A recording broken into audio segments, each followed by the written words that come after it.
why don't you answer, what is the impetus for why we're looking to church plant? And why? Yeah. So Tim Keller has written this book, Center Church, and he's got a chapter in there that is as good as I've ever read on the real function. And there's a host of different reasons. I think a lot of it has to do with churches that are new, church plants, have a history statistically and just have a heart for new people. And that really is what we are. Look, healthy individuals, I mean, we're followers of Jesus. Healthy ones multiply our faith in others. Healthy churches should multiply as well. Why Camden? Michael, what do you think it sticks out to you about Camden? Jill and I moved there about 5 years ago when we were still in the military. It's a great place to raise families, but there's still those that, like Mark said, that just don't know Jesus, that there's a significant population there that has never experienced the love of Christ, and that's, I think, one of the big drivers that gets us there. If you were to look at a map and go a 7-mile radius around the heart of Camden, there's 14,000 people that have never experienced the love of Christ. They don't go to church, they don't profess a relationship with Jesus, and I think that's really one of the driving points of why we're going to Camden. The real heart behind planting churches is that, like a new church automatically has a heart for people outside it. It's not that we don't. I feel like Christ Community Church here has a real heart for our local community, particularly for people that aren't engaged with it. But we feel like a church plant automatically says we really exist for people that aren't a part and don't have a growing relationship with Christ. We're not going to squabble over people that are already in churches engaged someplace else, and we don't want them to come, stay in the church that you're at. Right. We want to be about reaching people that aren't engaged in any church. Are we a multi-site church now, or what's happening here? But our real heart is not to have more campuses or more sites. We want to have more churches. And Camden, as soon as Camden's ready to do it, Camden will be autonomous and a church of her own. Almost like a parent would have a child in their household for some years. Right. And then at some point you say, congrats. That's you're right. An adult. It's very much like having children who then become, you're my child for a while. In a little bit of time, you're going to be my colleague. At the core of who we are, it's not going to change. Having a heart for the community, having a heart for the church, having a heart for sharing Christ with other people, that's not going to change. As the church continues to grow, it's going to develop its own personality and its own traits, and I'm excited about that.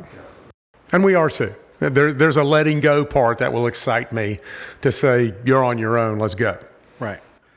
One of the things I found helpful in thinking that, and I hadn't heard it until you brought it up to me, and I don't know where you heard this, so it may be original to you. So you're saying it wasn't original to me, which it probably wasn't. I don't know. But one of the things and I think it was a communication you gave to the entire church, but you were talking about, we're like 18, 19, 20 years old as a church, and if you think about us in terms of if we were a 20-year-old person, so much of our personality would be set, so much of who we are, that there's this age of like almost explosive, expansive growing and learning and figuring out. And then about, 16, 17, 18, 19, you sort of are who you are.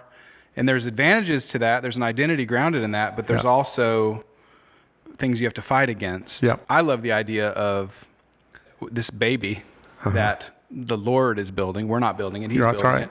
And we get to see what he does, what's the personality like. As we form our core team here and we look to move to do some of that, mobile church stuff, I'm excited about the relationships that are going to be established just within that as we continue to get our feet up under us in Camden as well. Well, let's shift now and we'll talk about some of the concerns. What would someone be afraid to walk up to Mark or walk up to you, Michael, and say, why do we need to plant a new church when there's so many churches that are doing great things and reaching people in Camden? New churches actually grow at a rate of about 70%. 70% of the new membership within a new church comes from people who have never stepped foot in a church, people who have never had a relationship with Jesus. So you're reaching, like we said, that 14,000 people at a higher rate. There's great things happening in established churches. I'm not taking away from that at all. Our in-state goal is to find a platform that reaches as many people with the gospel as we can, people that have never heard it.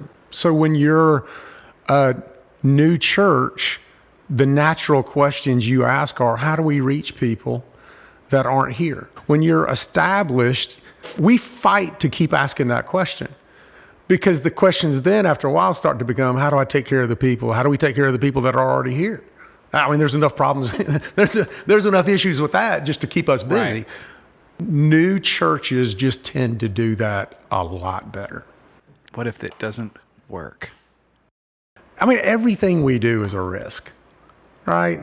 Hey, we're going to try a new song. That's a risk. Hey, we're going to do this. Everything that we try is a risk. And we have tried to set a culture that says, hey, if it doesn't work, it's not a failure. We just found something that doesn't work as well as we thought it might. If whatever failure means, if Camden doesn't work the way we anticipated, what we have found is, well, that strategy with these people in that place doesn't work as well as we thought. That's not a failure. It's an experiment that we can check something off. We really want it to work. Right? I mean, Michael says this, Right. I really want it to work. I get it. What if it fails? No. But it might take 4 tries. You know what I'm Right. saying? Yeah. We might, Yeah. hey, that strategy didn't work like we thought. Right. So let's try this. Of the things that I hope our church culture here has done, I hope we have planted a culture here that says, don't be afraid to fail. I mean, we love this idea that we're not afraid to try. And if it doesn't work, we'll adjust and we'll go after it again. But to answer that question, if Camden fails, just like Mark said, we'll look at strategies and think through it, and then we'll try something different, But we're never going to stop trying to reach as many people as we can for Jesus. Michael, Mark, thank you, both of you, for taking just a few minutes to hopefully answer some questions that people might have and paint a little picture of what could be in the future and what will be. And we know there's a lot of uncertainty regarding what everything will look like and all that. But that's the exciting thing about it, is we can trust that the Lord's going to do something amazing, and I can't wait to see it. So once again, thanks for joining us. If you have any further questions, you can email us at podcast@cccsumter.com, and we'd be glad to answer those for you. But we'll see you again real soon.